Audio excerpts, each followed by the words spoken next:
Kia ora, everyone. Hello.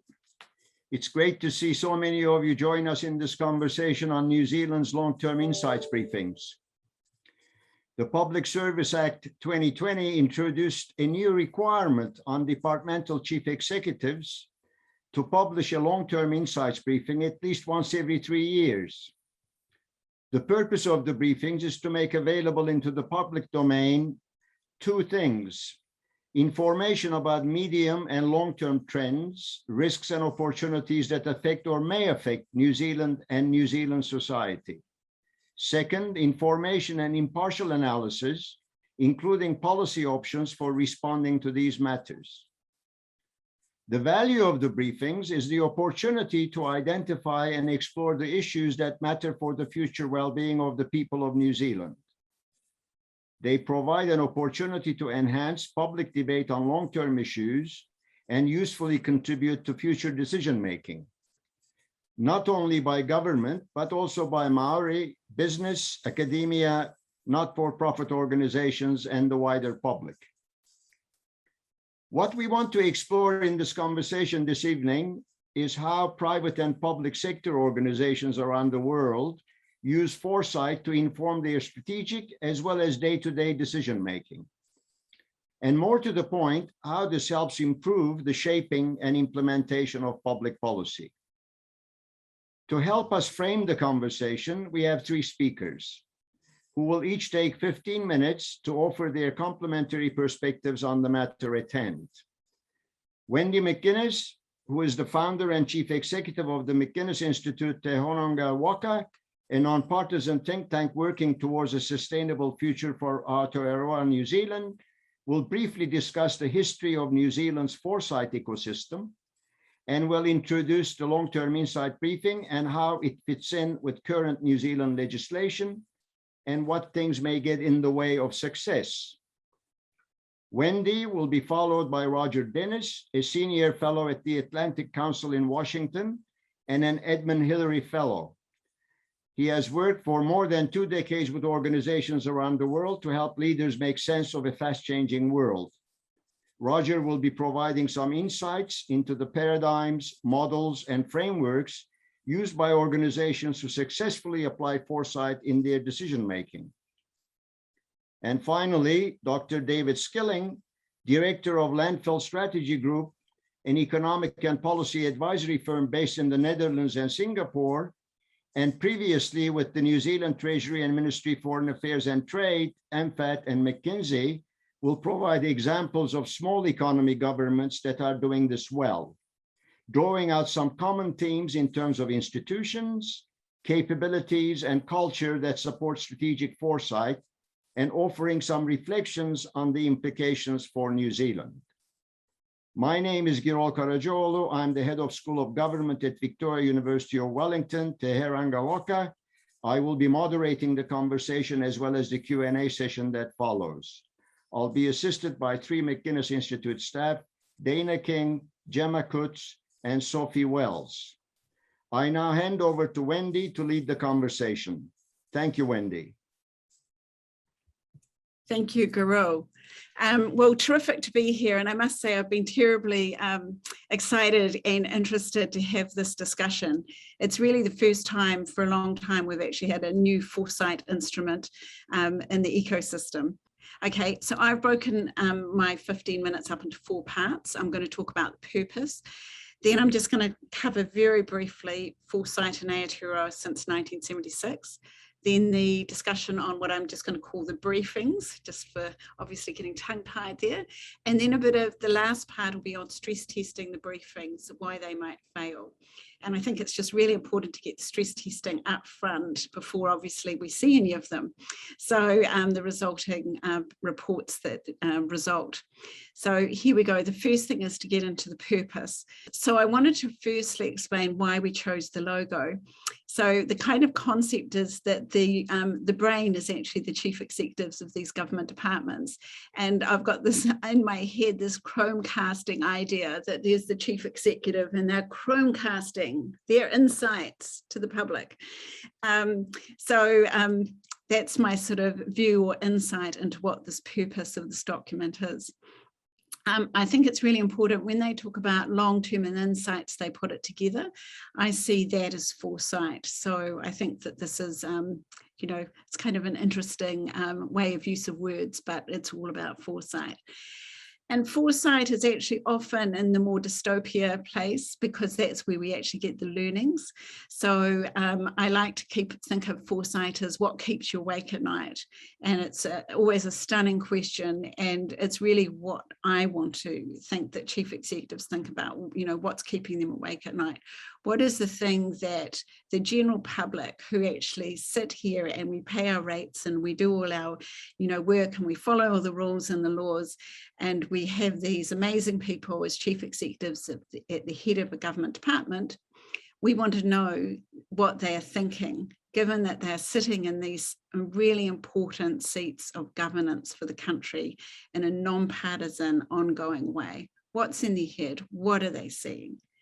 And this is extremely important at a time of high levels of uncertainty. My view is that everyone is a futurist and curiosity is the key. So collaboration, all those things. But if, you know, you just want to keep asking questions and trying to understand the world, and that makes you a futurist. Right, these three sights, I think is always really important: hindsight, insight, and foresight. And I thought I would throw that out there quite quickly, because I'm going to be talking about hindsight, what we've learned from previous events. But also I'm not seeing a lot of hindsight in the discussion around the briefings so far to date. It's really important for me, this understanding of foresight is also about patterns, looking back in the past, and that actually helps you find out what's new and perhaps what might no longer be an issue. So I think it's just really important to think of those three different sights that you've got to have. The concept that good public policy has always been long-term. You know, you're in the public service because you're wanting to serve the public, and that's the public today, the public tomorrow, the public, you know, in 50 years or 100 years time. It's this concept that we're always trying to build on what we've got. And lastly, I thought Jeremy Haywood, who I've got his book here as well. I think he's amazing, and unfortunately he's passed away now, but this is a book written by his wife. But it's almost the perfect public servant, because he continuously always questions the status quo. And one of the things that I think we perhaps lose sometimes in New Zealand, and particularly when we're under stress, which of course we are at the moment, is questioning this status quo is just such a wonderful tool and mechanism for having wider and broader conversations.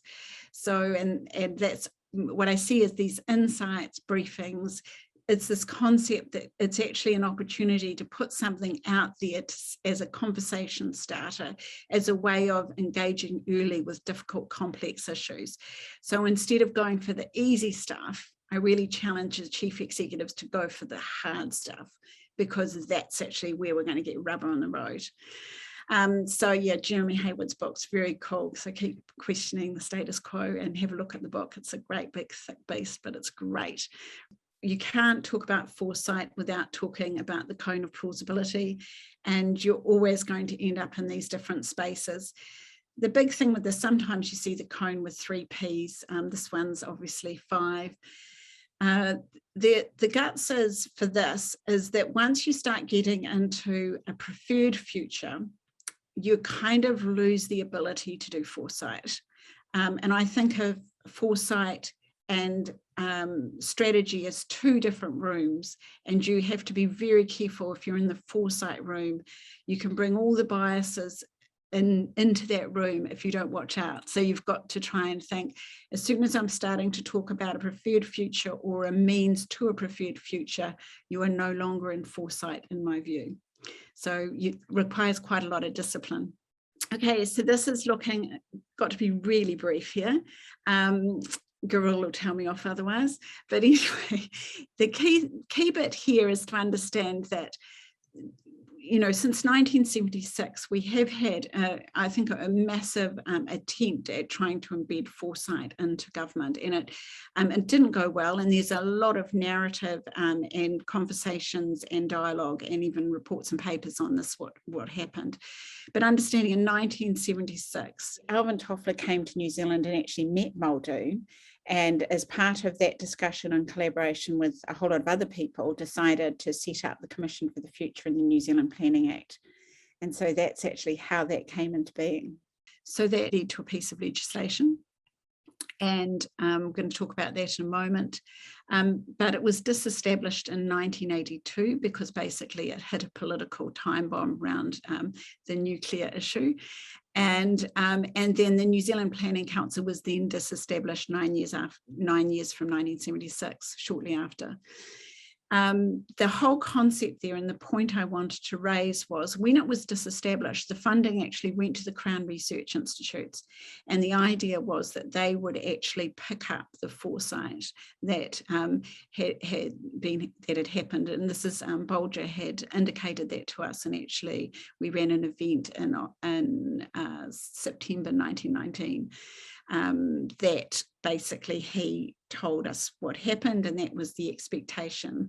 And you can raise questions in your own mind now whether the Crown Research Institutes have delivered on that or not.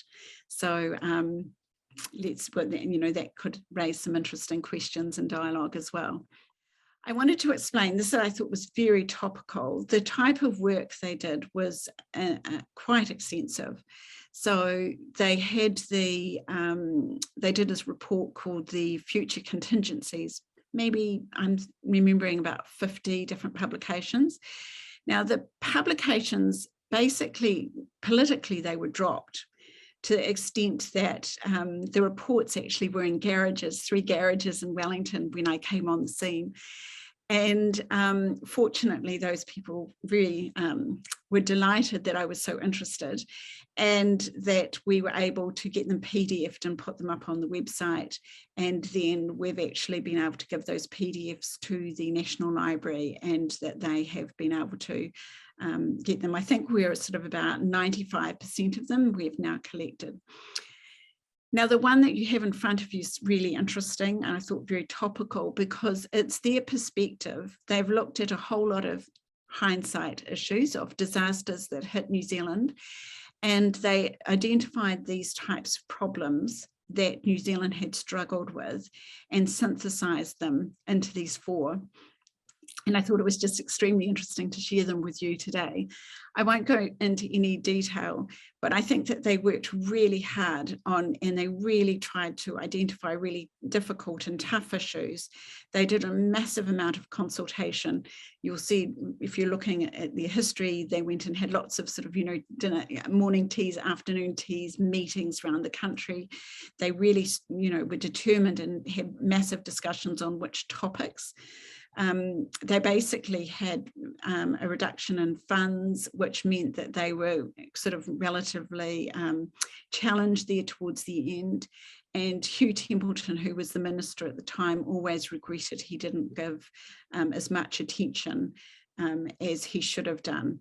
We've got a short video on Hugh Templeton talking on that topic, which also is extremely interesting. But it was, this idea that anything novel, which is the message, requires a lot of care, otherwise it fizzles and dies.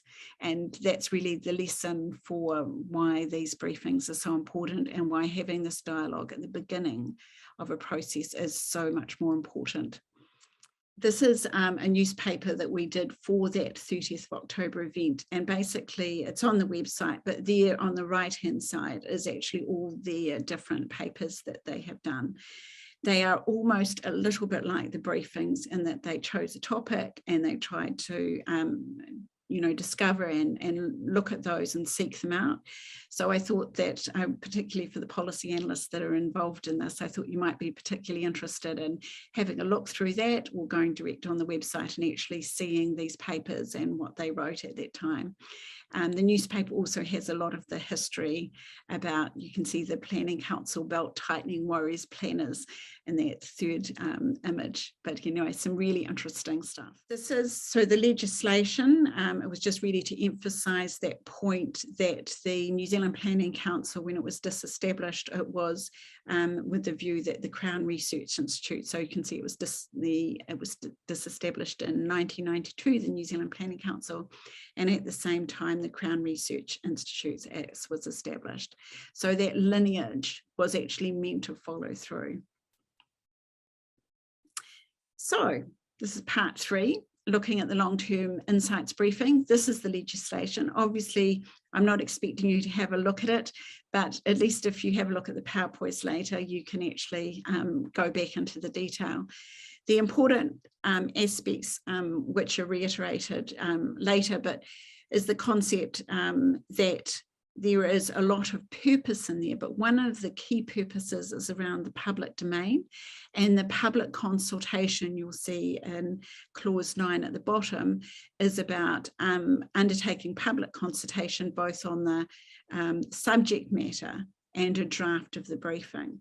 So there is expectations around, you know, both not just presenting or briefing, but actually trying to do some bigger deep thinking and deep diving into actually what topics are worrying people at the moment or consider as really important and they want to learn more. So that consultation is terribly important and set quite strongly, I think, in the legislation. So it's worthwhile going back for those that are policy people like me, having a look at the cabinet paper, 26th of June 2019. The really interesting thing for me here is this comment that they're saying the legislative requirement to produce these reports will address the perceived lack of priority given to the long-term thinking. This concept that, you know, it's difficult from the outside to understand who's doing that foresight work. We've been fortunate, obviously, to know some of the people that are doing that foresight work, but it's not very, it's very hidden from the general public. And I actually think that's one of the big issues that needs to be dealt with. The second thing that I think is important is that reporting requirement does not directly address the capability of the public service to think about the long term. And I do disagree with this last bit, but this capability is best addressed through non-legislative proposals. I think that's up for debate and might be something worthwhile talking about in some of the Q&A. So this is what the DPMC website says, think pieces on the future. The duty is on departmental chief executives. It's to enhance public debate, long-term issues, contribute to future decision making, I think is an incredibly important point. To be useful, it has to be relevant, decision useful, and therefore it needs to be, you know, directly fed into public policy. If we don't have those linkages, we will be in trouble. We will waste this money and opportunity, which we'll talk about again in a moment. And I think it's true to say, yes, it's new and untested instrument and processes, but that's exciting. That gives us an opportunity that we haven't had before. And, you know, I want us obviously desperately to make the most of this opportunity, particularly at this time. I wanted to I'm just coming to a close, but the stress testing, the briefings, why they might fail, and both Roger and David might like to pick up on this, or you might like to raise it in your questions. But CEOs might not deliver for the following reasons, and I think it's terribly important to get these out there, and I'm sure that there's more, so these are for discussion. Busy, well, my gosh, what a time. But basically public policy burnout and fatigue must be at a massive level. I put that they might be shy. It's very hard to stand up. Public servants are, you know, by nature, if I could be so polite, are very humble and very, I'd say more gentlemanly or gentlewomanly, and not used to being in the public arena. In many ways, we've left that for our MPs. But actually, this is actually once every 3 years, just asking them to, you know, stand up in the more public arena and actually say what they think. So sometimes they're just humble, does not think they have enough anything to offer? Well, I think they have massive amounts to offer, particularly at this time. They might be uncertain about the processes. They might lack foresight skills. Importantly, these last two, I think, are very important to put on the table. They might be risk adverse. No one might want to show faults in their system, or they might select less controversial topics because they're easier to deal with, and they might have the data to do that. The next one is the political safety. And I think this concerns me a lot. If the focus, and we all do it, we want a good working relationship with people, but obviously, so there's kind of a tension there, and we need to accept that, but we actually need our chief executives once every 3 years, which is not a lot, to actually think about their relationships, in my view, with the wider public. So symptoms, if that fails, things to watch out for, which is a lovely thing about foresight, is you always try and identify the things you want to watch when you're looking. You set in stone first, and then you watch to see if those things are, which way those trajectories are working. So symptoms like they might delegate down, like far too down the structure, postpone and rush it out, become operational, follow checklists, etc., and fail to think strategically. They do not consult, fails to seek out a diverse range of views, or to ask difficult questions of staff collaborators. Sorry to be repetitive here, but it's just so important. Does not collaborate, discuss briefings with other CEOs, and key collaborators do not know the briefings exist. And this is one of the things that worries me. We'll just go to the next slide. So we know of 5 briefings that have either been out there and finished or are out there at the moment. I'm not sure if there are more, but this is one of the things that I think is deeply concerning around the process that we need to fix up. And that would be that there's some central policy or institution or organization, some sort of way that these kind of consultations, so that the public know about it. At the moment, it's very hidden. If it wasn't, I think, for the massive curiosity of people like Roger and David and myself, the public would not know. So I just really, push that out there as an idea. This is just to show the fact that I think foresight and strategy are so different, and you can put topics in the middle of it, and it's not unlike showing the briefings is actually doing that. You actually want to actually understand these different parts. And on the right hand side is a report that we've just put out on COVID, but basically at the end of that report you start thinking more deeply, and you understand they've got the climate crisis and the biodiversity crisis, that we actually start needing to really revisit the way that we run our country in terms of massive change. The last slide is this one coming up, and just showing the type of noise that we're not only impacted by now, but that we will increasingly come about. And I'm going to pass over now to Roger, who's going to go through and talk about noise and the impacts and what that means for corporate New Zealand and the impacts on the New Zealand government. Thank you. Kia ora, everyone. Thank you for that, Wendy. So I'm going to give you a quick run through some of the challenges I see with foresight, particularly around how people think. I've been working alongside some of the best foresight teams in the world for a couple of decades. So I've got a few insights from both the public and private sector in this regard. Now, the issue of noise is really important, because what we're seeing is a rise in something which is encapsulated by this acronym VUCA, which stands for volatility, uncertainty, complexity, and ambiguity. And what this means is that we're getting an increase in noise across a whole number of different areas. Industries, issues, governments are all being challenged by increased levels of noise. And it's become increasingly easy to show people what this means. And the BBC helped out earlier in the year with this front page, which encapsulates VUCA in one simple image. So on this one front page news coverage, you have interstellar space travel, you have economic recession, you have a global pandemic, you have geopolitical tensions, you have cyber attacks, and you have challenges to democracy. So even a few years ago, any one of these single issues would have dominated headlines.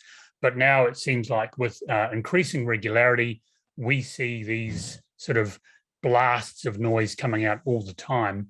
And the challenge is, how do you start to separate the signal from the noise to understand what to pay attention to? And so in this regard, it's really important to think about the way you process information and mental models that help you do this. And to do that, you need to understand some of the tricks and challenges of processing information. So the C in VUCA stands for complex. And people, I think, have quite a challenging time understanding exactly what complex means. Now, to help with that, the best analogy that I think is useful in this regard is to explain the difference between complex and complicated. So imagine, for example, on the left, you had a very expensive antique Swiss watch and it stopped working for whatever reason. You could take that to a specialist repairer who had decades of knowledge, the right tools, plenty of practice, access to people with similar skill sets, which meant that that person could take apart that watch and then reassemble it to have it working exactly as it did before. So that is complicated, a series of defined rules, a set of knowledge honed over years and years, the right tools and the right capability. Complex, on the other hand, is something quite different. So imagine you looked out the window on the right-hand side and you saw somehow the perfect cloud. And you said, because I can measure every single environmental variable involved in the formation of the cloud, I should be able to encase it magically in a glass box and then use that single cloud to replicate more clouds and essentially just copy them, clone them, because you knew everything about everything there was to know inside that case. But you would fail. And you would fail because cloud formation is the result of lots of complex systems interacting, which is why the weather forecast is a useful guide, but it's never 100% accurate. So natural systems are inherently complex, and complexity is unpredictable, but very easy to decode in the rearview mirror. And the current example of that is the situation in Afghanistan, where every pundit who can get access to a column in a reputable newspaper is now telling people why Afghanistan has been such a failure, because they can decode it in the rearview mirror, but no one can actually see what might happen going forward. Inherently complex systems overlapping. And what this means has quite significant implications, because for quite a few decades, the prevailing sort of decision-making hierarchy in many organizations around the world has been, if you put the right information in front of the right people at the right time, they'll do the right thing. So it's very Newtonian, very sort of logic-driven, but actually the challenge is it doesn't work, right? So humans aren't actually rational, logical beasts. We do things which never make sense and fool our mind all the time. So this is actually quite difficult to explain, and we don't have time to go into it fully now. But a very classic example of this is an experiment performed by the Harvard Medical School a few years ago, where they had a group of radiographers. And what they did was they said that this group of people are really highly trained to look at certain types of images and spot abnormalities. And the abnormalities that they've had decades of experience spotting, they're very highly skilled, and the abnormalities that novices would not see. So they made these images up, but in the images, what they did was they added something a bit unusual. So here's an example of an image that a radiographer would normally see, and there is something unusual in the image, and the something unusual is 40 times larger than the abnormalities that a radiographer was trained to spot. So just to help you spot that, I'll just highlight it there. It's a gorilla. And what they did was they tracked the eye motion of these radiographers. They looked at these images And even though most radiographers looked directly at the gorilla, 83% of them ignored it and couldn't report it and didn't see it. So they were stuck in this idea, this paradigm, that actually they had to look for certain things. And when something outside their scope of knowledge or their expectation came up, they just couldn't see it. So it's inattention blindness, a phenomenon where people look for things that they think they should be looking for. Now, this manifests itself in lots of different ways. And there are a couple of really classic examples of how this has exhibited itself. So I'll give you the first one from the commercial world. So this is a cover from 2007. It's my favorite magazine cover, in fact, from Forbes. And if you look closely at it, it says Nokia with 1 billion customers who can catch them. Nokia had 1 billion customers. So it's really interesting when I ask this question of groups now, I can ask this question of 1,000 people, say, who actually has a Nokia phone today? And the answer is always nobody, right? And at the time that this cover came out, it was 2007. It was the same time that Apple released the iPhone.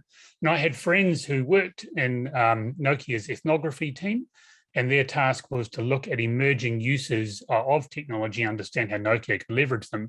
And as soon as the iPhone came out, they started leaving in droves. I remember having this conversation with one of our friends and saying, what's going on? They said, Nokia is lost, but actually our management team can't see it. They're stuck in a paradigm. So that guy on the cover, he doesn't smile much anymore. He had 1 billion customers, lost them all, right? Attention blindness, couldn't see his way out of the paradigm that Nokia was king of that particular sector. Now, this inattention blindness also has exhibited itself in different ways, which are very relevant to where we find ourselves today. So the World Economic Forum has been going for many years. Some of you may be familiar with the annual session they hold in Davos, a quite prestigious group of leaders and thinkers. Every January, they release their global risk report, which is always fascinating. And they have a series of catchy infographics that they sort of summarize their key findings with every January. And so last January, this is the infographic that they released about the top 10 risks over the next 10 years. Now, if you take a minute to scan that from left to right, I'm pretty sure you will notice a glaring omission in that infographic. But this was some of the top risk people from around the world who do this every day, saying the top 10 risks over the next 10 years, and this is what they are. Now, interestingly, in the document itself, there was quite a big section devoted to wildfires, because at the time, wildfires had just burnt their way through large parts of Australia. But this top 10 risks over the next 10 years, nothing to do with the pandemic. But if you go back and look at the risk report from January this year, there's a lot to do with infectious diseases and pandemics, right? Inattention blindness and a whole bunch of mental models, which mean that people can see things in front of them, but discount them or discount them down to the point of not paying attention. So one of the things I get asked a lot, well, actually, up until about 1.5 years ago, was this question. So why bother spending time and money and investing thinking about the future? And I can give an example of where this has paid off from a very unlikely client. So in 2007, when I was actually working alongside the Shell Game Changer team in The Hague, I was commuting from Christchurch to Bangalore to Houston to London to various places around the world. I also had a very unlikely client in the form of the Canterbury DHB. And the then chief exec was very forward thinking. And he basically said, so there are cracks appearing in the system. What do we do about it? I can see it coming. What's actually going to happen? So we did a piece of scenarios work. And essentially the scenarios, very, very summarized, said there's no more money running from the sky. Therefore, there's going to be a real challenge with physical infrastructure. Canterbury is aging faster than the rest of the country. Therefore, you're going to have increasing demand on the health system, simply because as you age, you have more demands on healthcare. And the increasing aging population means that you have a challenge recruiting staff. So 3 key drivers of change. That whole program became a very successful large-scale change program, which in itself is a case study of how to get foresight taken on board and implemented. But what was really interesting about it is that the future usually arrives before you're ready for it. So this photograph was taken 6 seconds after the 2011 earthquakes in Christchurch. And in the space of less than a minute, those key drivers of change, so reduced infrastructure, increased demand on the system, and reduced workforce came to life. And so we never foresaw that this would happen because Christchurch never had large earthquakes. But the same foundational issues that we discussed in these scenarios were the key drivers for a large-scale transformation program that had been going for 4 years by the time the earthquake struck. So what it meant was that actually Canterbury outperformed other DHBs 4 weeks after the quake. And so it actually outperformed key DHBs on elective surgery targets by 4%, 4 weeks after a national disaster had hit the organisation. And I still remember the chief exec at the time, David Mates, getting lots of questions from media and from other healthcare leaders saying, how did you do this? What did you do? And he said, we just went faster, right? So I'd already been working on this stuff for 4 years. It was a foresight piece of work that had changed into implementable and actionable policies that had made a significant change, and it enabled them to work their way through an unforeseen disaster. So that's one of the key benefits of foresight, is that you'll never get 100% accuracy.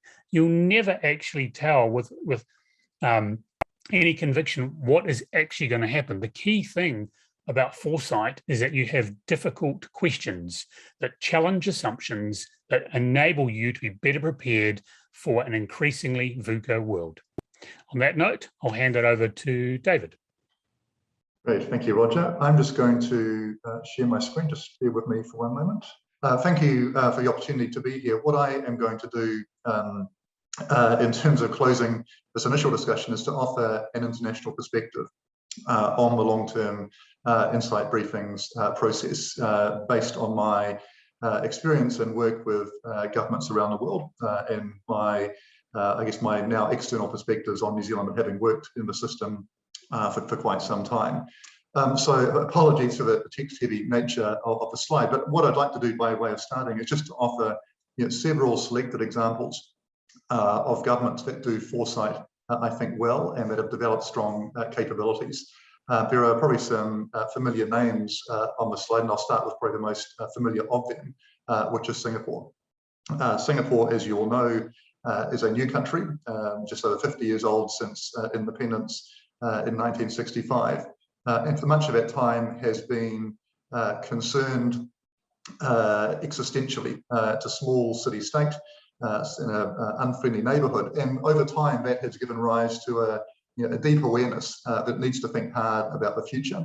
It needs to think hard about making the right choices. It has to be, if you like, a serious country. And so one of the ways in which that existential concern has manifested is deep, sustained investments in foresight capability within government machinery. So just to take you through a few of those, the stuff, I suppose, that sits above the waterline, that's in full view. The Prime Minister's office is the home for much of this. They have established a Centre for Strategic Futures, which is a dedicated team that thinks hard about emerging technology, emerging demographics, emerging social trends, emerging economic dynamics, so on. It runs conferences, it publishes papers, it engages across the system, it engages with stakeholders across Singapore as well. That sits alongside another part of the PMO, the strategy unit, which is closer to policy, but also takes a medium-term view, commissions research, undertakes its own research, and the like. And one of the interesting things over the last sort of 10, 15 years is the spread of agency-specific foresight units. So this was, for a time, centrally housed or housed in a handful of agencies like the Ministry of Defence, but over time has become much, much more widespread across agencies. And many of them will have built up their own capability, health, trade and industry, foreign affairs, et cetera, that have decided to build capability to think hard about sort of relevant issues in their domain and think hard about possible futures, foresight, and integrate that back into the day-to-day work of strategic policy. In addition to that, to those kind of ongoing sort of permanent institutional features of the Singapore system, there's also a really interesting set of processes that they run. So these are not timed or required by legislation, but every sort of 5-7 years or so, the government decides to launch strategic review processes, in some cases inspired by crisis. So they ran one throughout the global financial crisis called the Economic Strategies Committee. They ran one right after SARS. They're running one at the moment, it's just in the process of wrapping up now in response to COVID, the Emerging Stronger Task Force. But these are sort of flagship review processes held by ministers with senior private sector chief executives on board as well, engaging with academics, other stakeholders, both within Singapore and externally, to think hard about, okay, you know, what does the future look like? As I said, in some cases, this has been motivated by a crisis to which Singapore, as a small open economy, is deeply exposed, but also by a sense that things are changing structurally, and Singapore needs to position itself both in terms of managing risks, but also thinking about opportunities that might be seized. And so these processes will often go on for 6-9 months plus, with the public sector acting as a secretariat, but producing very detailed, very thoughtful perspectives on how the world is changing, how Singapore is exposed, and importantly, what Singapore might do about it. So the reason I say this is there is a permanent set of institutional infrastructure or capability that has been developed over time, but there's also a degree of kind of flexibility and urgency around the way in which these processes are undertaken. And a key sense that for a deeply exposed country like Singapore to be successful in a sustained way, it needs to be thinking continuously about the future in a structured way. One of the leaders of the foresight movement in Singapore says, it's always good to learn from our mistakes. It's even better to learn from other people's mistakes. So they're constantly thinking about, what are others doing? How is the world changing? And how can we position ourselves? So Singapore, I think, is, if not the best, and certainly one of the best in terms of structured thinking about foresights. Finland, on the other side of the world, is also a super interesting example. This is the positive take on Finland to counter Roger's somewhat negative Nokia-specific take on Finland. Finland actually does many things very well in terms of foresight. It has deep capability situated in the centre of government, in the Prime Minister's office, but also a little bit as with Singapore, there are many agency-specific sort of foresight or planning units that are housed in these agencies that are doing ongoing work, trying to invest in thinking about the future and foresight, but using that to inform the work that individual agencies do on an ongoing basis. One of the interesting things about Finland, which is not a million miles away from the Insights Briefing legislation in New Zealand, is there is a requirement that once every legislative term, the government has to submit a report on the future to Parliament on a strategic policy topic. It's completely open in terms of what that is. So the last report was from 2018, which is a very detailed report on the future of work. So obviously well before the pandemic, but thinking very hard about all the different dimensions in which the nature of work might change, from flexible work, from gig working to the use of IT, to much more flexible modes of operating, et cetera, et cetera. And it's not just a piece of sort of future-oriented work. There's also an attempt to think about what this might mean in terms of the policy agenda. In addition to that, and this is also where it gets a bit similar to the New Zealand experience, government agencies, again, once a parliamentary term, are required to prepare future reports on an issue that's within their particular policy domain. And interestingly, these will often be on sort of core policy issues. So Ministry of Foreign Affairs will write a paper on emerging global trends that will affect Finnish foreign policy. The economic agencies will write a report on emerging economic trends and how that's going to intersect or may intersect with the way in which the government thinks about economic policy over the next sort of 5 to 10 years. So it's got very much a sort of short to medium term horizon as opposed to a sort of multi-decade horizon. And this process is organised by the Prime Minister's office or coordinator. So there's a sense of cohesion. So the individual agencies pick their own topics, but there's a degree of coordination across the agencies. One of Finland's neighbours, Denmark, also an interesting example. A little bit similar to the Singapore example I mentioned a moment ago. On a periodic basis, they have convened what they call councils. There was a globalisation council about 15 years ago, a production council, subsequently called the Disruption Council 4 or 5 years back, that respond to what are seen to be emerging dynamics to which Denmark needs to form a kind of coherent response.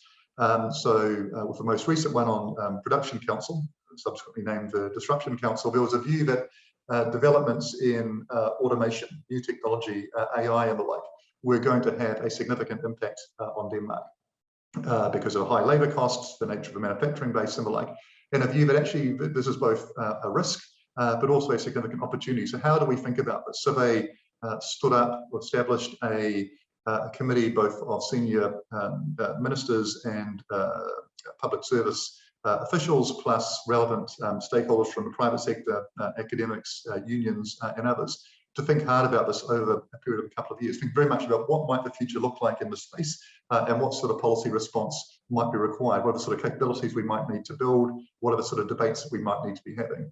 The Globalisation Council, motivated again by a sense that the world was changing, in this case by a sense that the nature of the global system was shifting. Denmark, as a small open economy, needed to understand that better and kind of again invested in that. So these are in Denmark, it's not an ongoing sort of institutional process. It's more of a periodic process, but again motivated by a sense that we need to understand in a more structured way what the world might look like and what that might require of us in terms of decision making.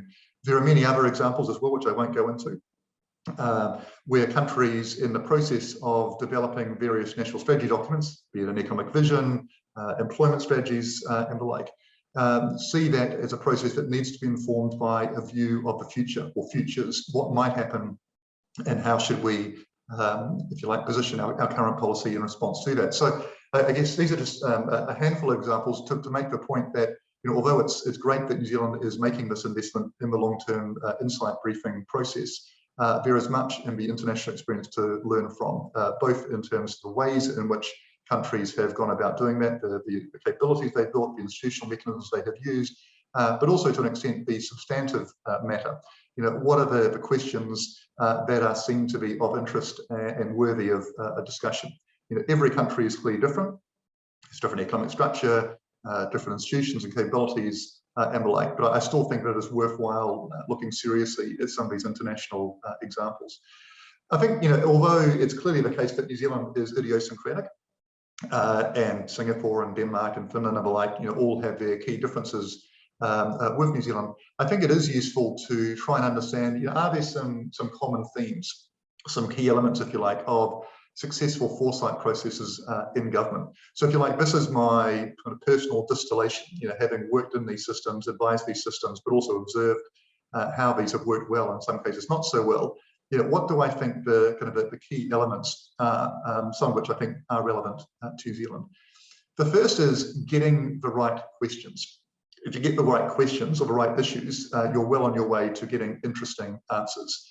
And I think it's you know, there's any number of questions that you could potentially pose. The world is an interesting place at the moment. As Roger said, it is volatile, it's uncertain, it's complex. There's many, many issues that could be brought up. But it seems to me that one of the things that countries like Singapore, Denmark and others have done well is getting the questions right.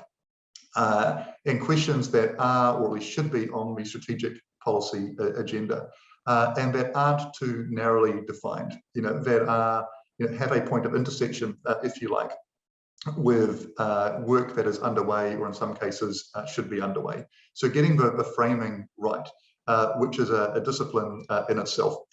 The second, I suppose, gets more to the so what. I mean, these processes are always good fun. They're intellectually stimulating, they're interesting.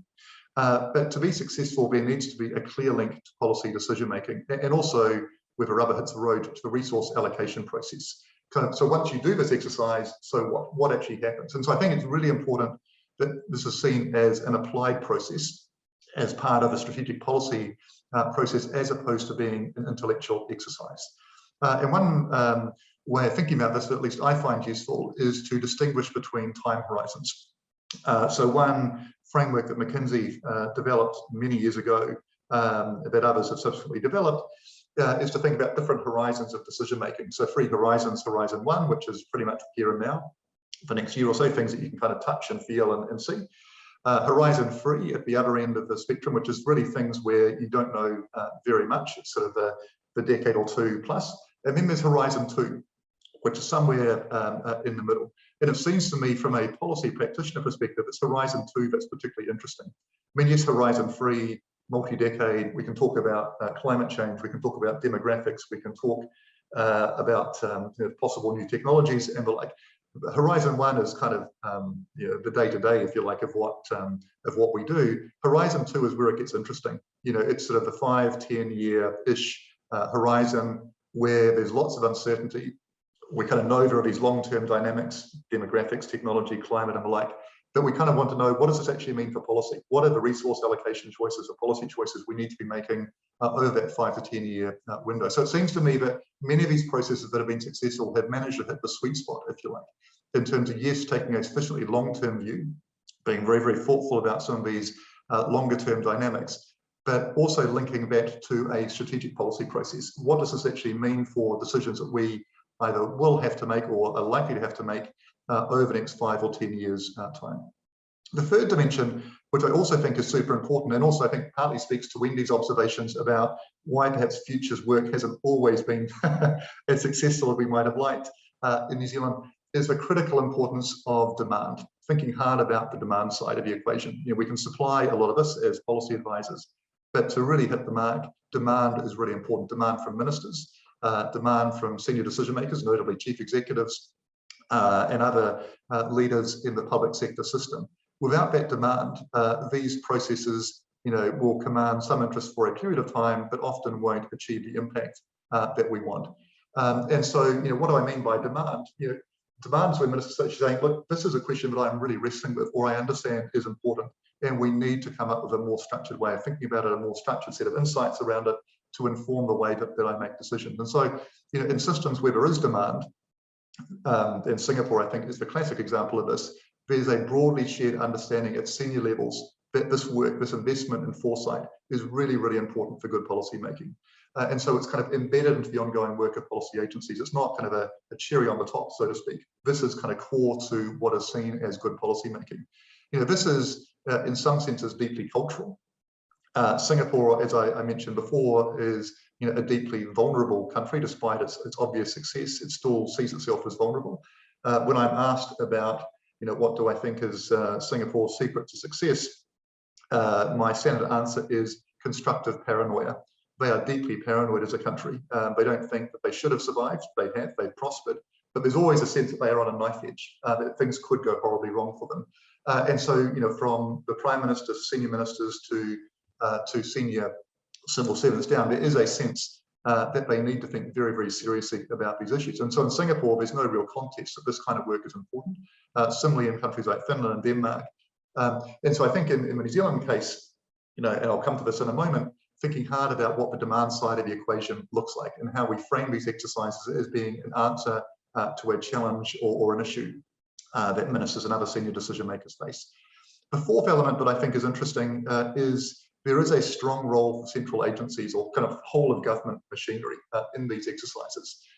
Yes, there are in many jurisdictions some agencies that are just better at this or doing more work, but if this is not seen in a whole of system way, it's unlikely to hit the mark. For one obvious reason, many of the most important issues are cross-cutting by definition. If you just have one agency working on demographics or technology, that's not going to be appropriate. You need to be thinking hard about coordination. You need to be making, yes, sustained investments in capability within agencies, but also across the system. How do you coordinate? How do you bring this together? How do you make sure that chief executives, agencies are talking to each other, identifying the issues that cut across domains? So again, if you look at Finland, if you look at Singapore and others, you do see a sense that you need to have a strong central agency, in those two cases, the Prime Minister's office, who are coordinating, who have oversight over the process. And my last observation is that these are not government-only processes. There is a real need to involve the private sector, thinkers, academics, unions, etc. Governments certainly don't have a monopoly on wisdom in terms of thinking about the future. And so I know, part of the Insight Briefing process in New Zealand is about consultation and engagement. I think that's great. But making sure that these are really tapping on the collective wisdom, both in New Zealand and outside. So thinking about structured ways in which to talk to people outside of Wellington. When I was running the New Zealand Institute many years ago, which for those of you who don't remember was a think tank, business funded, I described my role as interpreting between Auckland and Wellington, because often they speak different languages, have different networks and the like. And you see that's not unique to New Zealand. You see that in many other systems as well, where you do need to make deliberate efforts to talk to each other between public and private sectors. And systems that do that well, in Singapore, sorry to keep harping back to Singapore, I think is a good example of doing that, where they are constantly talking to sort of foreign MNCs, business groups and the like, to get a sense of what they are seeing and how Singapore should respond.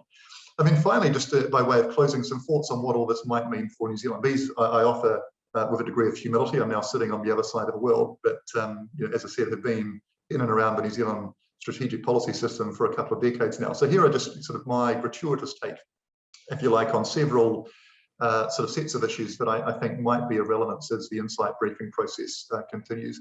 The first is getting the right issues and questions, issues that should be on the strategic agenda. And here I think it's important to get issues and questions that have the right level of altitude, by which I mean it is easy enough to pick well-defined but quite narrowly defined questions.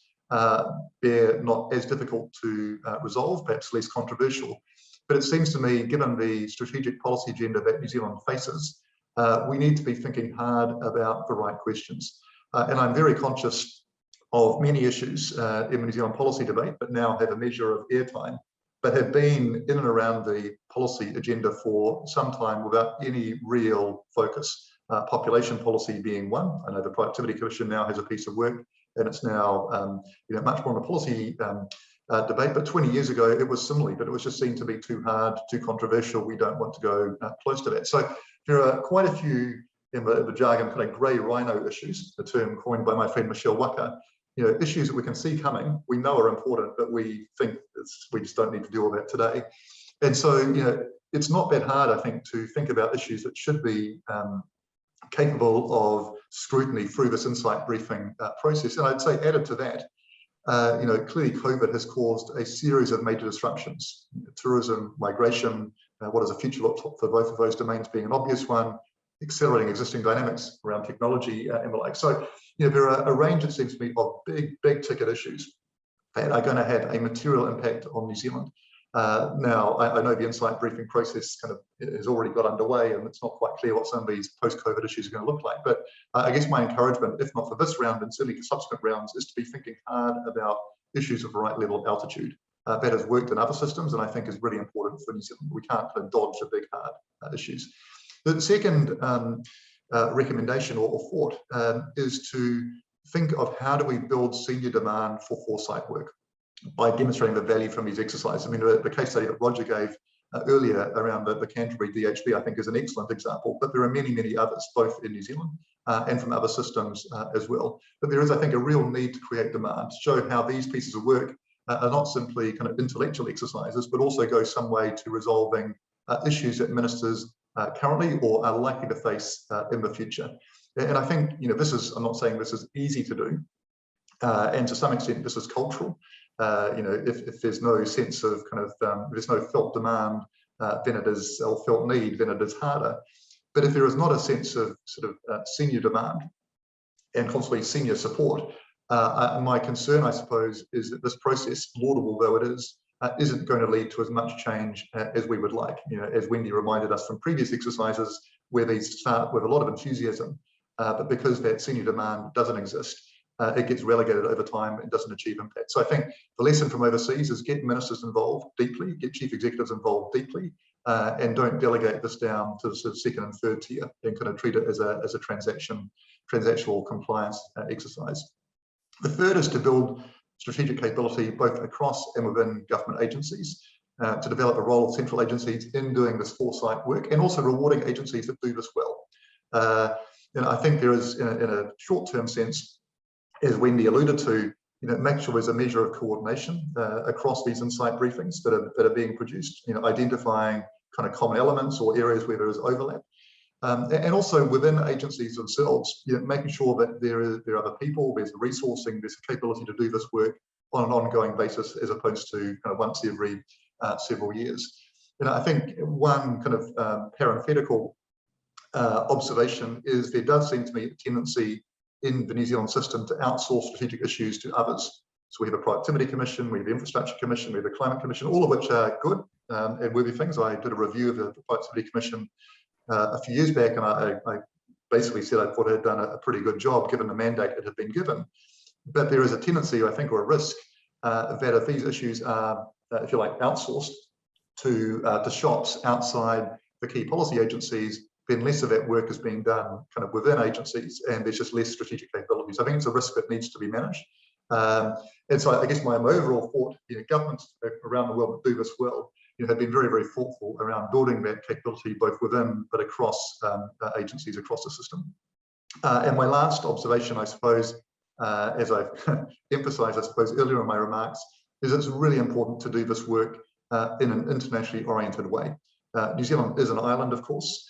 It's a remote island.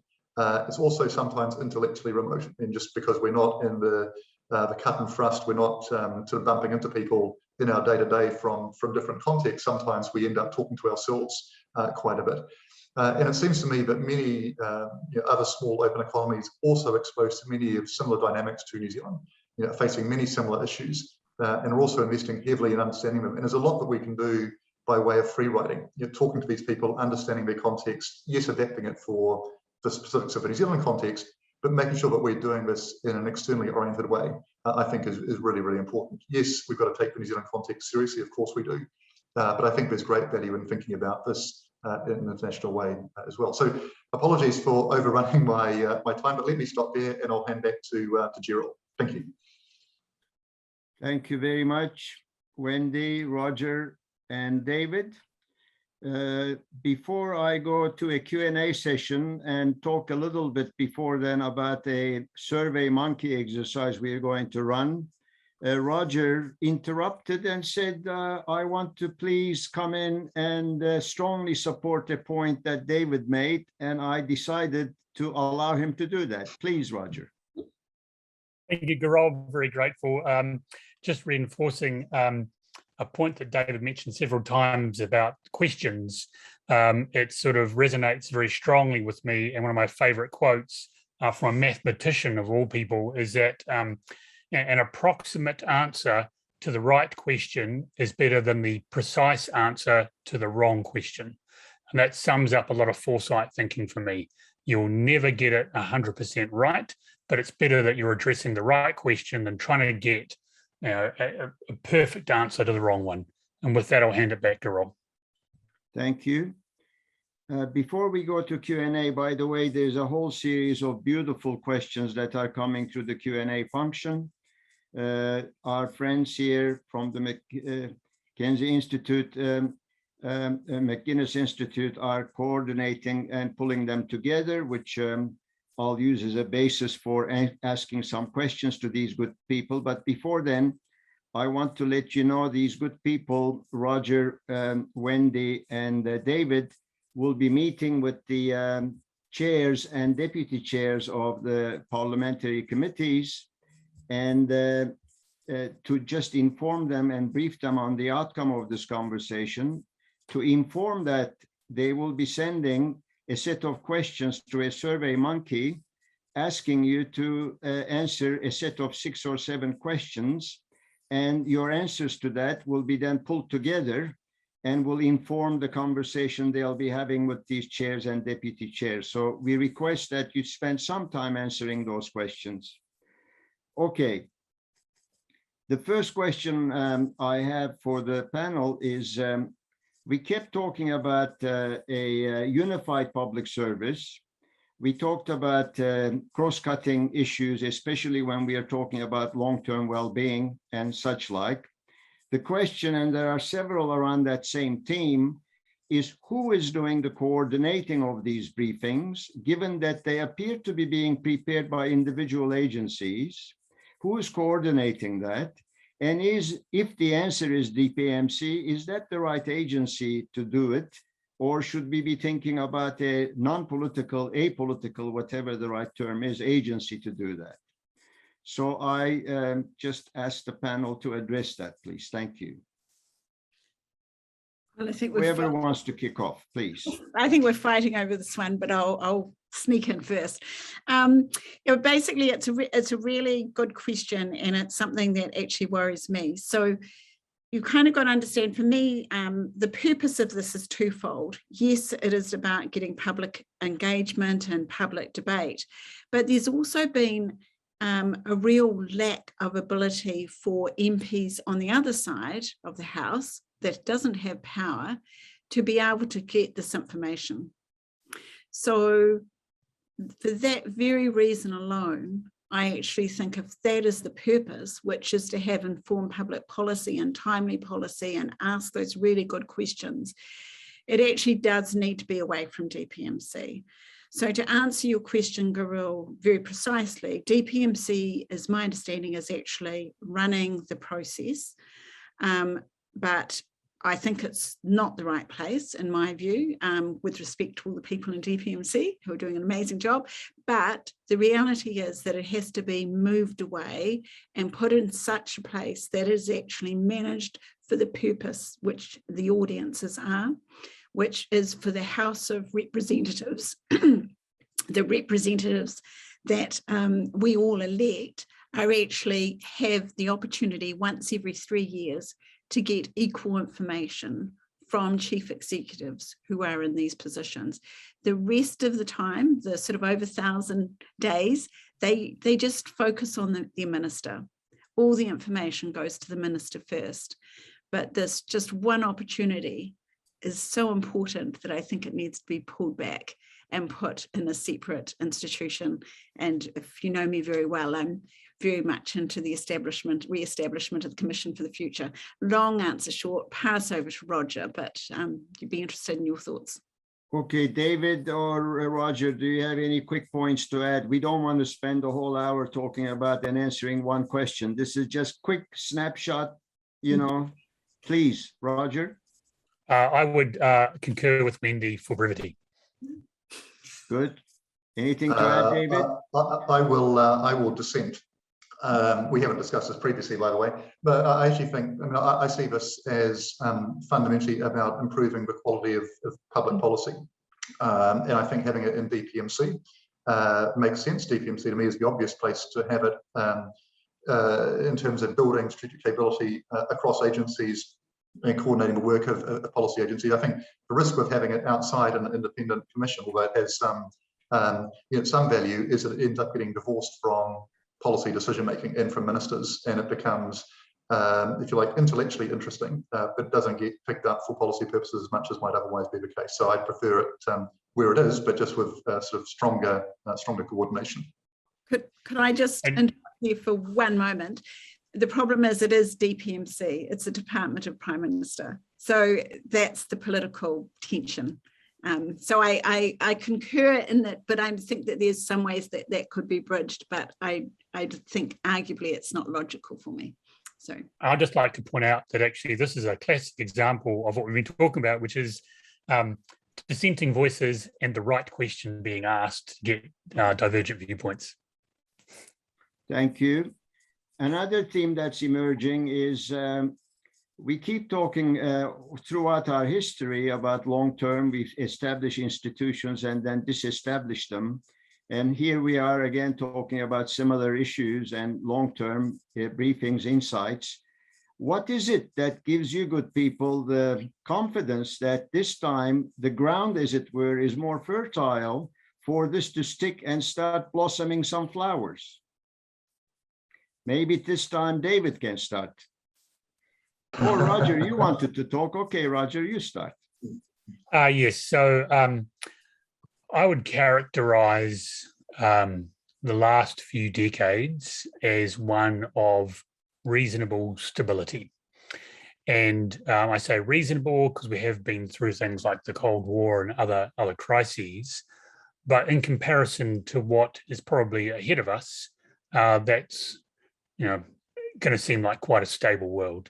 And in a world where this uncertainty and complexity is going to increase, I think we're going to see more and more situations where you need to have people that are comfortable dealing with volatility and ambiguity to try and position the country to better navigate what we have. And so, for example, at the moment, we have simultaneous crises, global crises underway, as Wendy pointed out earlier. So we have a pandemic, we have climate change, and we have lack of biodiversity. And so there are 3 global crises simultaneously occurring.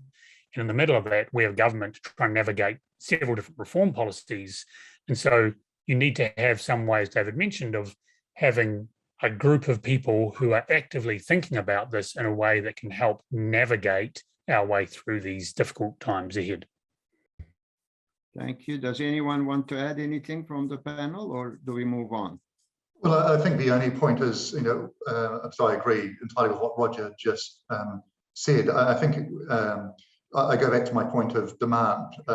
The reason that these exercises, I think, have failed in the past is there just hasn't been a sense that this is important. There hasn't been that demand, sustained demand from senior ministers across governments or from senior civil servants. I think the difference potentially now is because the background environment is becoming evidently different. COVID most obviously, but climate and the like. That might be extending the time horizon to a bit. People can't keep dodging those issues. So that's, I say that as much in hope as an expectation. But I think that the reason this time might be different is because the external environment is shifting. But we need to, I think, the insight briefing process is a good start, but much more needs to be done in terms of building capability to really begin to address that. So I hope that very much this is a start as opposed to an endpoint. Anything to add, Wendy? Lots to add, but I want to go on to the next question.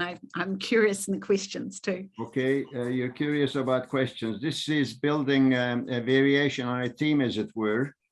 It says, what preconditions do you think need to exist within the public service to successfully undertake long-term insights, foresights, and others around the same theme talk about the kind of cultural, what kind of cultural changes are required, necessary to enable this to happen?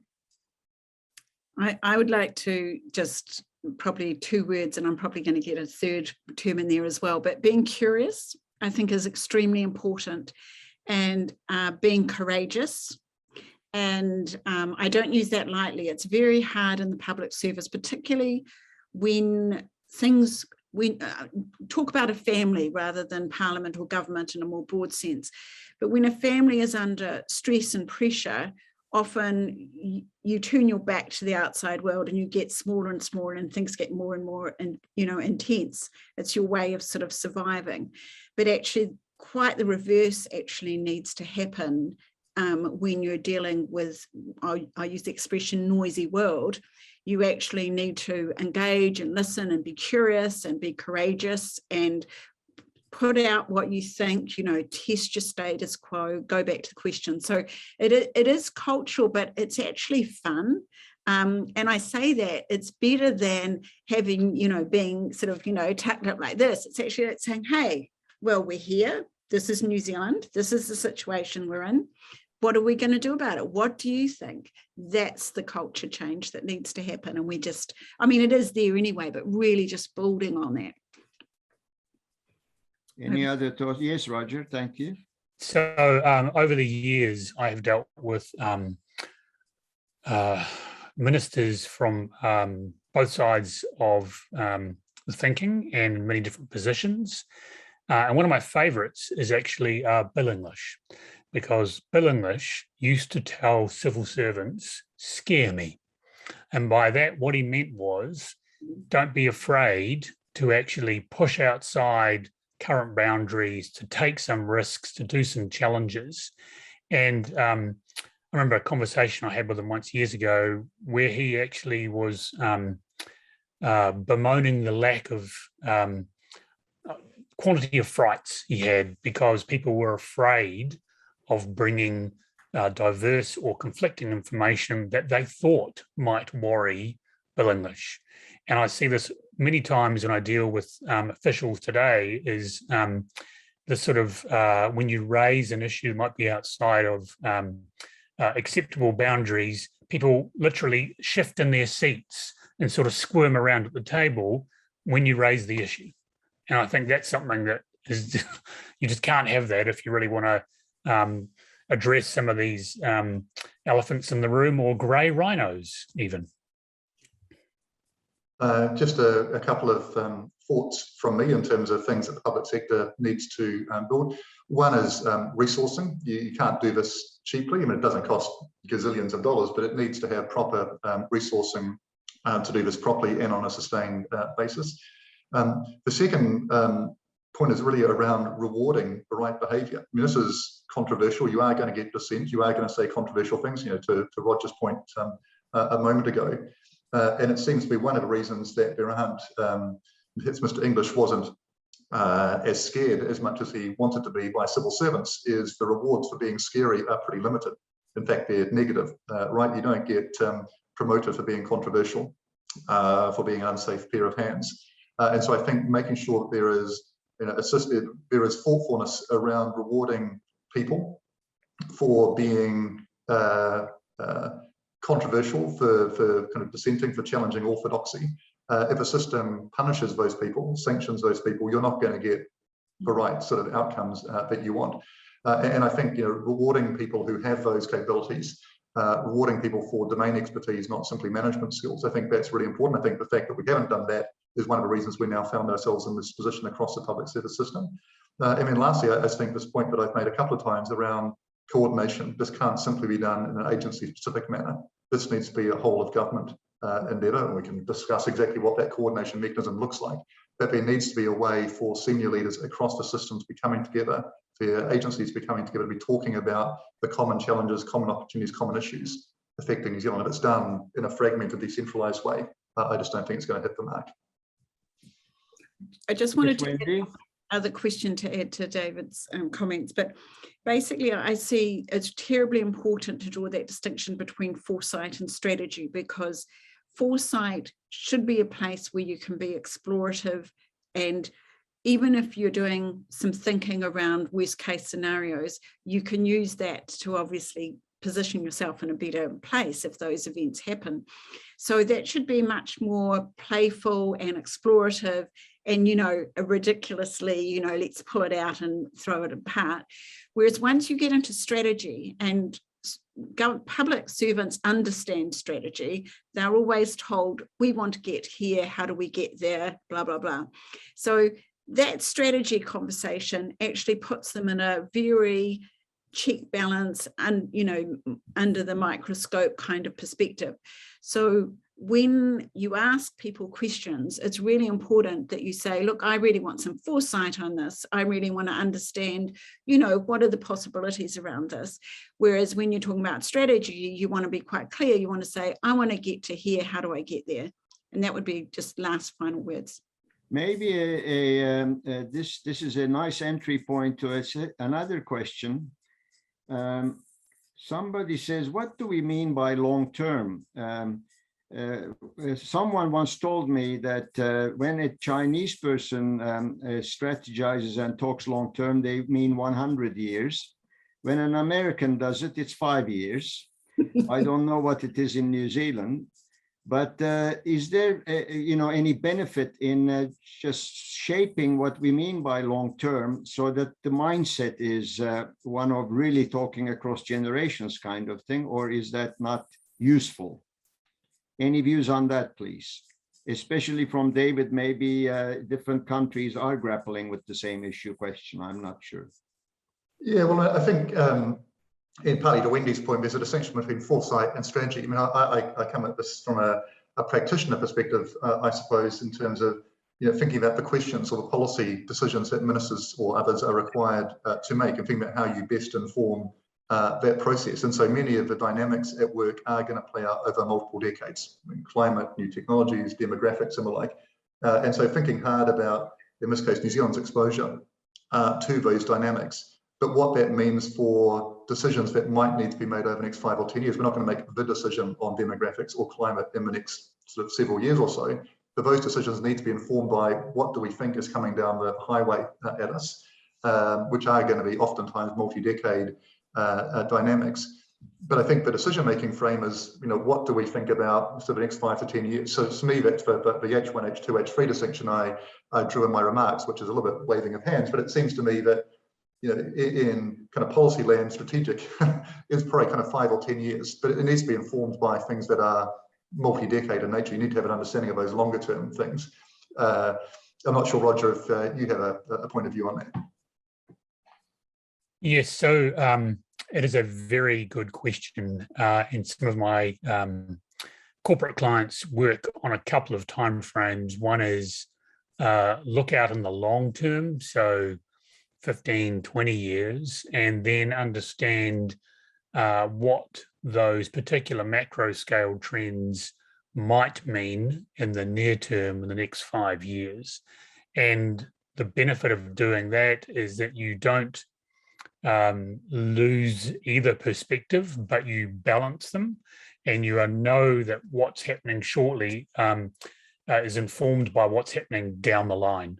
And it's very easy to lose track of either of those and just get into a react mode. And that's the danger of the global situation right now, is that a lot of the pandemic caught people by surprise. Go figure. And they are simply in react mode. But in my mind, if there is a silver lining from the pandemic, and it's very hard to see one, but arguably the only benefit from this is that it's a dry run for climate change. And that is that what's going on right now to address the pandemic needs to have a collaborative approach globally. It needs to be scientifically led, it needs to be well communicated, et cetera, which is exactly what needs to be brought together to combat climate change. So you can look at what's going on now and use that to inform where you should be in the future. And right now, the pandemic is a perfect example of that. It used to be very challenging to talk to people about this and get to understand it, but now people generally get it. The challenge is translating the knowledge into action, and that's where it is a significant challenge. I'd like to just go back to that point about, basically joining the dots between the exploration and the public policy.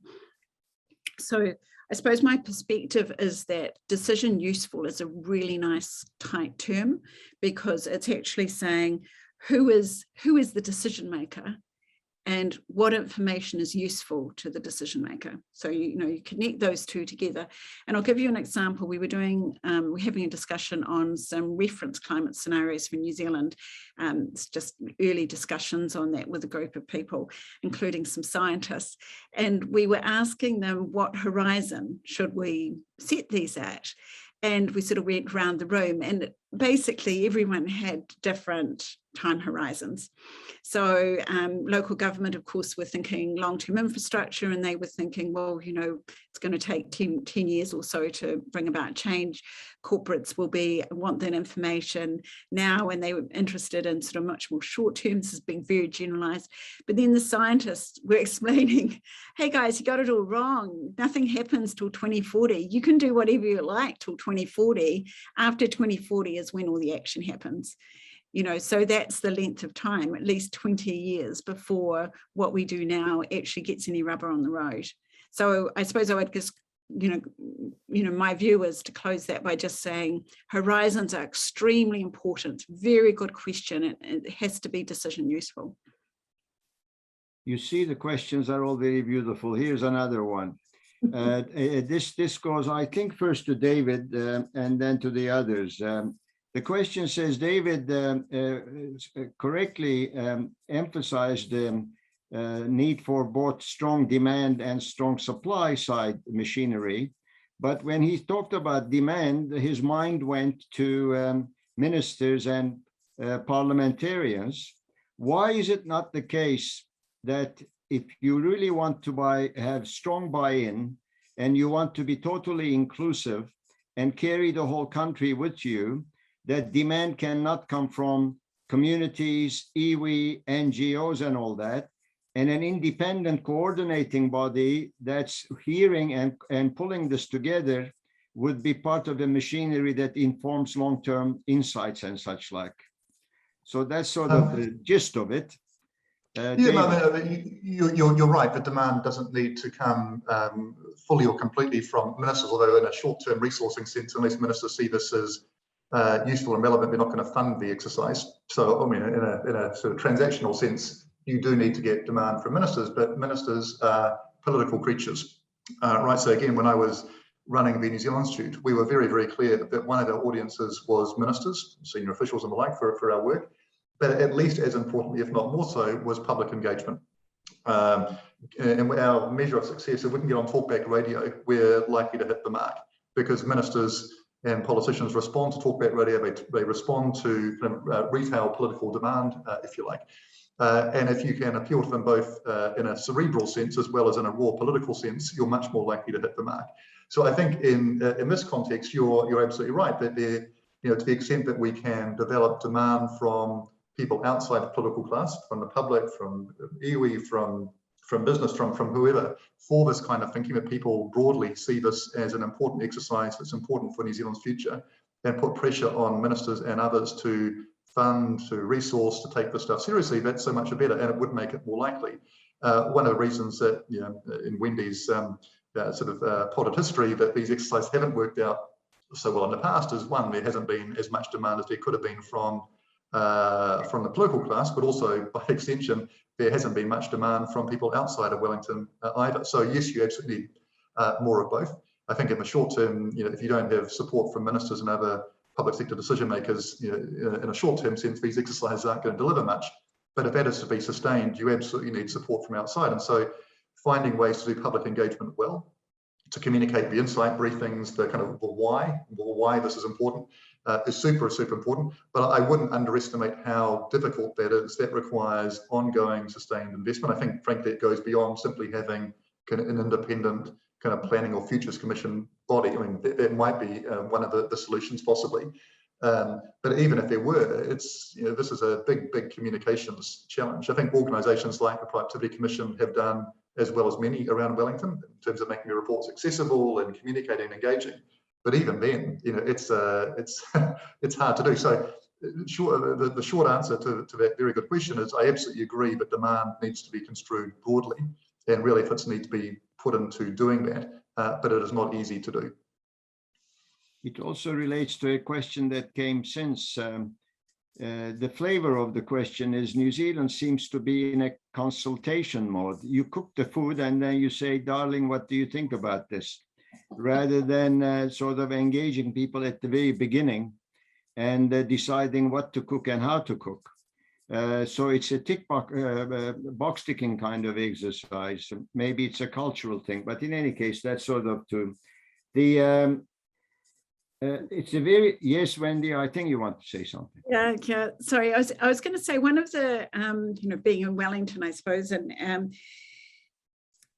one of the issues, obviously, is how busy the public service is at the moment. So it's under this high level stressed, it couldn't be more stressful in the public service. Like, even before the latest outbreak, you'd have meetings. I'd look at these people that I was meeting and, they're exhausted. And in the nicest possible way for you guys out there that I've met recently. But just sort of understanding that, putting this expectation on them is quite difficult. And I think just to kind of like acknowledge that this legislation was put in place before the pandemic, and they've got this high level of consultation. And I kind of have some empathy for that, but that also makes it incredibly important in this time that we actually get this stuff from people's heads and what they're thinking. So I just wanted to, make that point. Okay. Here's one, which is beautiful. It says that the international examples that we are talking about appear to have a common theme of focusing, developing a coherent narrative that everyone buys into, identifying one or two major issues at a time, engaging the public with that, and wrapping the long-term insights exercise around those one or two big themes.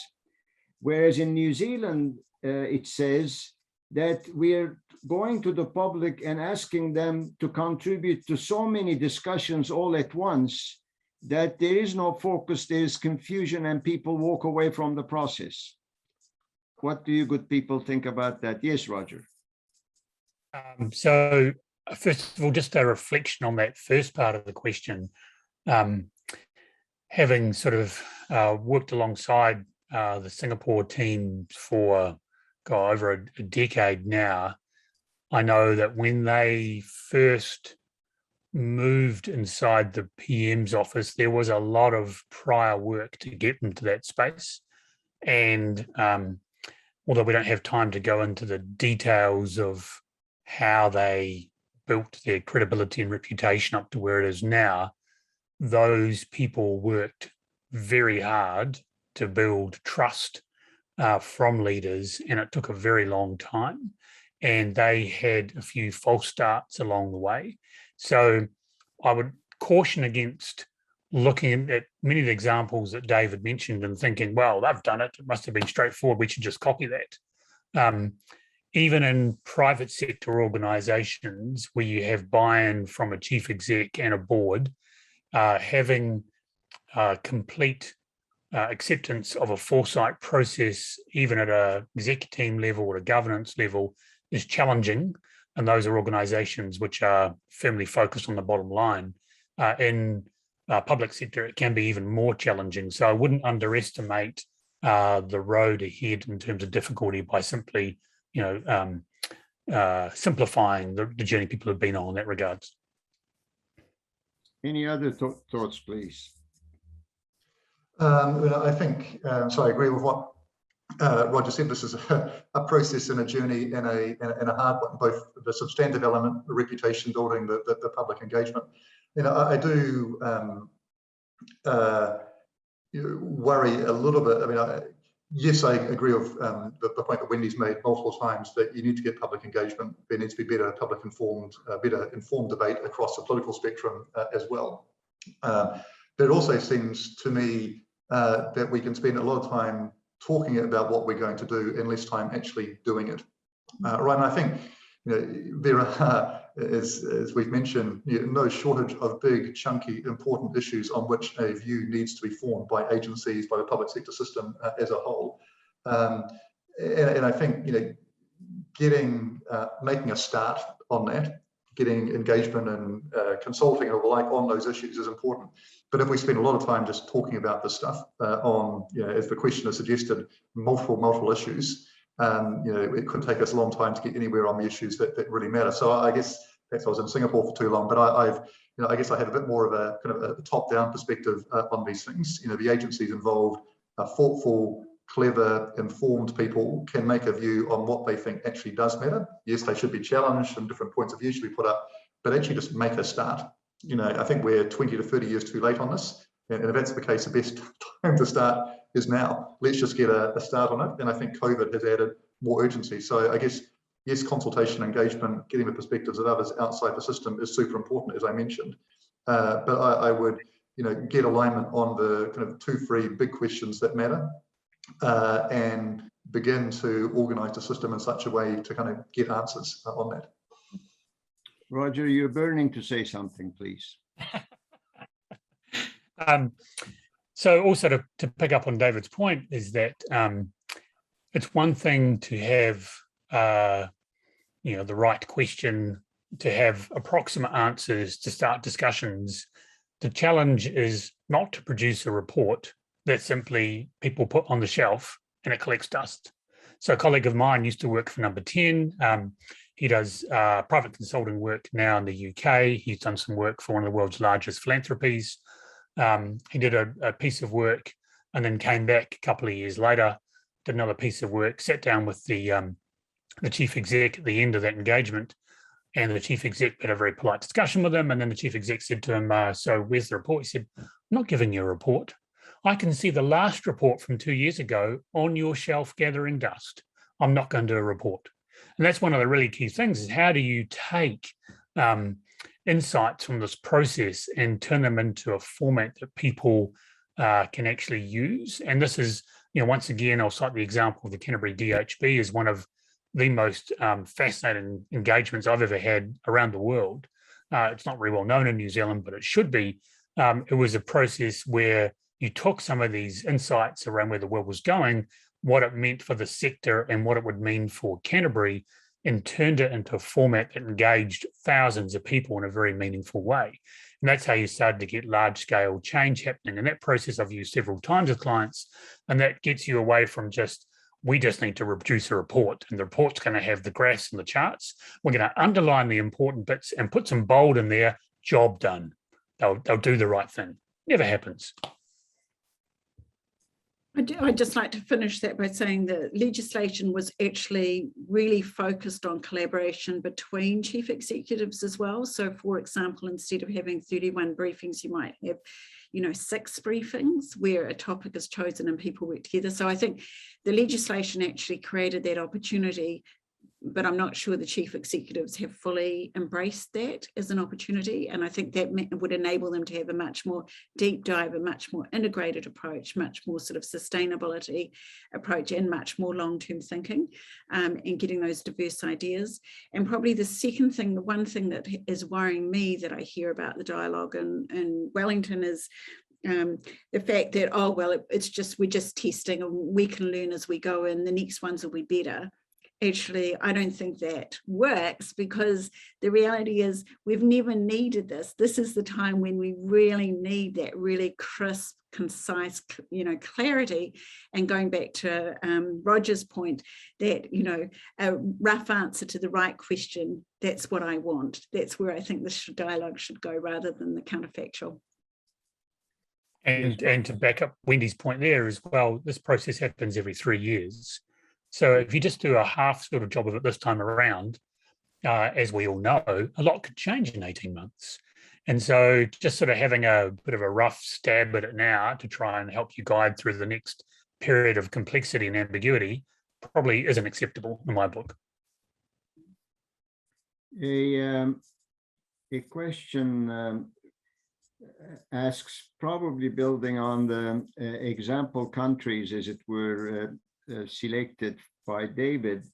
It says, in order to build our foresight capability and improve our processes and policy, do the panel think that New Zealand has to deliberately identify new knowledge partners who are likely to be non-Anglophone and reach out to them, and in order to collaborate and improve our policy processes? Foresight policy processes. Any views on that from the panel, please?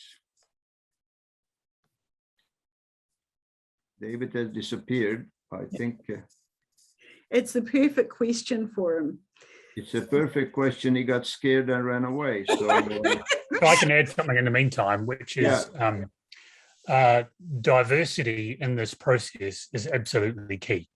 So you can see from the examples I talked about earlier, where people got stuck in a certain paradigm because they just believed their own assumptions. There was no one there to challenge them. And so when you start to have diverse points of view that challenge deeply held assumptions, which might not be shared across a complex system, you really start to dig down quite deeply into developing more robust views of how the world really is. It's very easy to get sucked into your own thinking, and therefore I would totally agree that you need a wide range of diversity coming into this process. And I'd probably like to add, we've just finished this report called this COVID-19 situational report for New Zealand, being very ambitious. But one of the really interesting things is to understand we never really understood how different we were. And we're different in many different ways. And really what COVID taught us, I mean, who would have expected that we would be in this position globally? We saw ourselves, we always looked to other countries to learn, because we thought that we would copy. But now, weirdly, I'm going to use that expression, we're actually in the situation that we're quite different from other countries around the world. And I don't see that's looking at the pandemic situation. I actually think climate's going to really emphasize that and take that out much, much bigger going forward. So for example, you know, the number of people that will want to come and live here, get citizenship, issues around resources, issues understanding for New Zealand, for example, the large waves that will come from the storms that might stop ships getting to us, the fact that we might not be able to get planes going up and down the North and South Island because of disruptions to their airflow. We've got issues that are completely different from other parts of the world. So we not only need to look at other countries to learn how to do things, we actually need to understand what is happening in the world and what actually that means for New Zealand and what we want to do about it. And it's very good to get David back online. You got a really perfect David, question. did you hear that question before you ran away, or? I would just like to say that's an example of foresight. David anticipated a difficult question and dropped off the call. It's perfect. Yeah, my computer black screened on me, so my apologies for that. I got the first half of the question, but not the second half of the question. Perhaps if we could just repeat it quickly. Essentially, it says, should we not deliberately partner with other countries, non-Anglo-Saxon, Anglophone, and try to learn from them towards improving our processes and the way we make policy, given that the examples David picked come from small advanced economies who are non-Anglophone, as it were. And how do we effectively do that? Well, I don't think we need to kind of formally partner or collaborate, but we should absolutely be developing relationships. One thing that I did when I was at Ministry of Foreign Affairs was to co-found the Small Advanced Economies Initiative, which was an attempt to bring senior officials, including from New Zealand, together with several other small economies to learn from them. So I thought there was more we could learn from Singapore, Israel, Finland, and the like than we could learn from other kind of usual suspects, US, UK, Australia, and like. And I think that's proven to be true. So there is much that we can learn from Singapore, from Finland, from Denmark, both in terms of the institutions, the processes, the capabilities they built. And I think there's much that's really, really useful in terms of things that have worked well and not so well, but also importantly, the substance. And one thing that strikes me working across many of these countries is, although their individual geographic and other contexts are clearly different, they are wrestling with issues that will be immediately recognisable in a New Zealand context. And in many cases, certainly in the countries that we've been talking about, have futures or foresight capabilities that are more advanced than in New Zealand, and so have a more kind of developed set of, more structured set of insights on these issues. So I think that we should be making much more of an effort to develop relationships with these countries. We do some of it, but I think we should be doing it on a much more structured basis. I think the caveat, though, is that to make those relationships sustainable, it needs to be two-way. Often New Zealand turns up and says, "What can you tell us? We'd like to learn," and we sort of scribble down notes. We need to be turning up at the table with something to say. It's really important that New Zealand is seen as credible and thoughtful, and actually a country that people want to talk to because we have done our homework, if you like. So it needs to be more than a one-way stream of knowledge sharing. We need to put ourselves in a position where actually we've got really interesting perspectives on climate, on demographics, on technology, on whatever it is that we can share. But absolutely, if we try and do this all ourselves, come up with all of the answers ourselves and come up with our own bespoke New Zealand model, I suspect we're going to waste a lot of time and resource, but we're not going to do as good of a job as we can. So yes, short answer, it should be absolutely on the top of the priority list.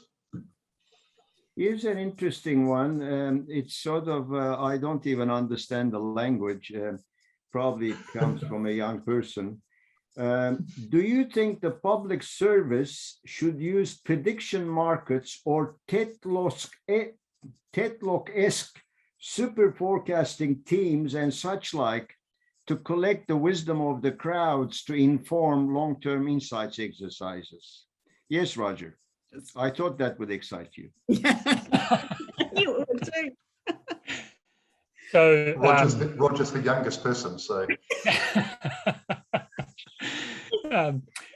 So prediction markets are fascinating mechanisms for scaling and aggregating the views of non-experts to bring to bear on certain topics. The challenge with that in a foresight context is that generally you don't know if a prediction market is giving you an accurate insight until after the event has occurred. So prediction markets can work well in elections, for example. We can aggregate the wisdom of the crowds. However, they work well in that regard because it's only a 1 year or 18 months timeline. Generally, I wouldn't be using a prediction market to talk about existential risks heading this way, particularly when many of those risks aren't well understood by a potentially large enough population to give you that aggregate wisdom. So that'd be my insight on that. Any other just my 2 cents worth. I think they work better on reasonably well-defined or well-framed questions. So elections are the classic example for prediction markets, but even super forecasting, which I get is a bit more qualitative. But again, that tends to be in the context of the likelihood of specific events occurring or not occurring. Whereas I think the questions that we're dealing with are much more understanding much broader dynamics, what it means for policy. So if there are ways of leveraging technologies to get public engagement, to get perspectives on a broader range of issues, I'm all for that. But I think prediction markets and the like probably aren't going to be super helpful in the kind of the context that we're talking about. One thing it does really interesting is sort of taking a minor segue into technology sort of enabled futures processes. I really love the idea of potentially setting up a augmented reality game around the future of New Zealand. I think that would be a really interesting use of technology to raise the level of discussion across the wide range of people, including the talkback radio crowd, who would probably phone up with questions along the lines of what the hell's going on? What are all these young people doing staring at their phones? But you would raise the level of conversation in a way that potentially prediction markets wouldn't do, and that would be a fascinating process to use. Okay. There is a set of questions around the constitution-related themes. If we had a different constitution that operated more effectively to secure democratic standards, would that help embed the long-term thinking and capacity building? And related themes around constitutional issues, whether any of you have come across any conversations around that as a platform to support this long-term insights briefings as a new initiative, as it were. Look, I could dangerously talk about this for a terribly long time. That's good. Do dangerously, but for a short time, please. Okay, I'll try. Okay, so one of the things that I think is very special about New Zealand, and we're talking about, internationally, but obviously internally, we have this fantastic culture that looks at sustainability, looks long-term. So there's some real value in taking the very best and the very, I suppose, deep way of thinking around the environment, for example, but there's other issues around collaboration and understanding that's a very, I'm going to be very generalistic here, but iwi's, quite a flat system. It's a bit like the Catholic Church, it's got a very collaborative, you've got the hui kind of concept happening. So the way that there's a lot of depth and breadth within that kind of structure that actually helps for ideas to be explored and discussed in a hui, for example. And so I suppose my sort of thinking in terms of when you get hit with, I'm going to call it constitutional stress, which we have got, and I think that we will get more, we want to actually engage with the constitutional system to make it as strong and durable and sort of flexible as possible. And I think, it's really timely. It's a great question because it's actually very timely to re-look at our ability to cope and with what we've done and what the lessons are to learn at a really, I liked David's comment, at a really high altitude level. But like I said, I'll be as brief. I'll stop now, Girol, because I'm sure someone else has got a comment to that. No, Roger and David are not burning to talk about constitutional issues. I can read body language extremely well. So let's move on. Somebody says, look at the Scottish example. Scotland has managed to complete its Citizens' Assembly of Scotland with final report under COVID. It then ran and completed Scotland's Climate Assembly over 7 weekends between November 2020 and March 2021, entirely online, plus tabled the Assembly's recommendations for action before the Scottish Parliament on 23 June this year. If they can do it that fast, why not us? What is preventing us from being nimble and move quickly? Any views on that, please? Yes, please, Roger. Great question. That's what I'd say. Great example, great question. And all I would say is that we need to make sure that technology is available to everybody. So we have to be really careful if we're going to try and be collaborative. How do we make sure everyone is collaborative and have the technologies to be able to engage in those processes? And that's one of the challenges I think we've seen with the pandemic, is that there is, those inequalities could actually become bigger if we don't actively work to make sure that they're not.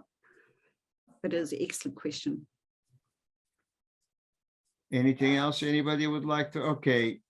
I have a question to finish on, followed by a statement that came through that led me to severe depression. But first, let me just, personal depression.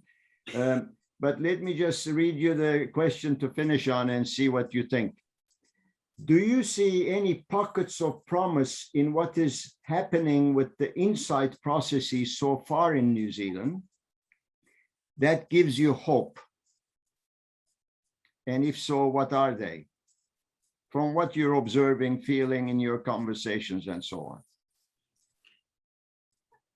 on. I think people are really trying to actually, so there is a real desire to provide a public service through the Insights Briefings. So I think it's a learning process. I've even been watching DPMC's website. I'm looking at how they've got now futures thinking, that they're actually trying to build the capability in a way that I have not seen before. And I think that's terribly exciting. Any thoughts from you, Roger? And then I'll turn to David.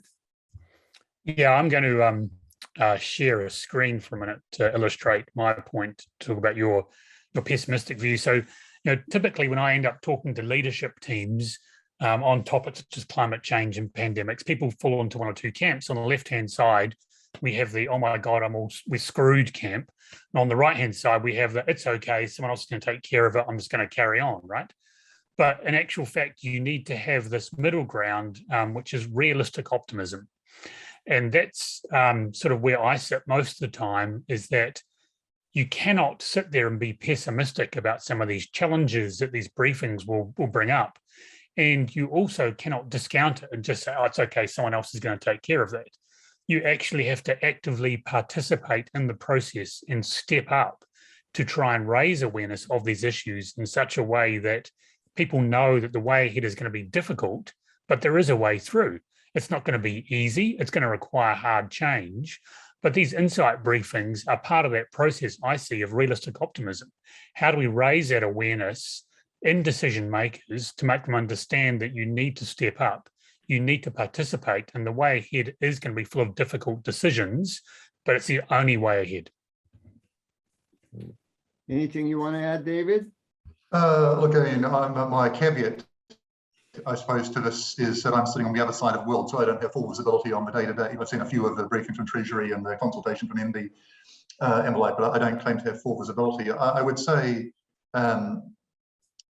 my outsider's observation is the questions that are being posed, at least as I read them, don't have the right level of altitude. don't connect directly with big strategic policy questions that are on the agenda and would be widely recognised as being on the agenda.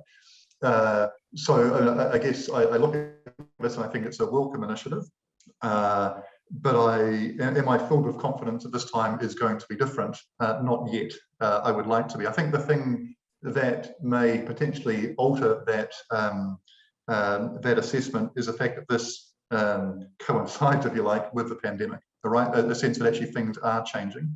The fact that we can't just keep sort of being surprised by black swans. We need to kind of prepare, we need to think harder about the future. So if it's the case that this kind of pre-existing machinery, the start, if you like, of building capability and coordination and awareness of the importance of insights is a way of giving us a bit of momentum, then I think that's to the good. So it's a kind of a game of two halves. So far, it's kind of okay, but not great. But I would like to think that this process, simply by virtue of the fact that it has started and people are talking about this, might, if it coincides with pandemic and greater felt need to do more, may actually lead us somewhere more promising than has been the case historically, I hope. Thank you. We ran out of time. The thing that is a compliment to you all and a source of depression for me is the following comment. It says, seriously, good people, why don't you find a way of making sure that you get appointed to very senior positions in the New Zealand public sector, with the exception of Girol? Thank you. So that's what it says. I'm just reading it. You'll find that. In any case, it's okay. It's okay. I take pain very well.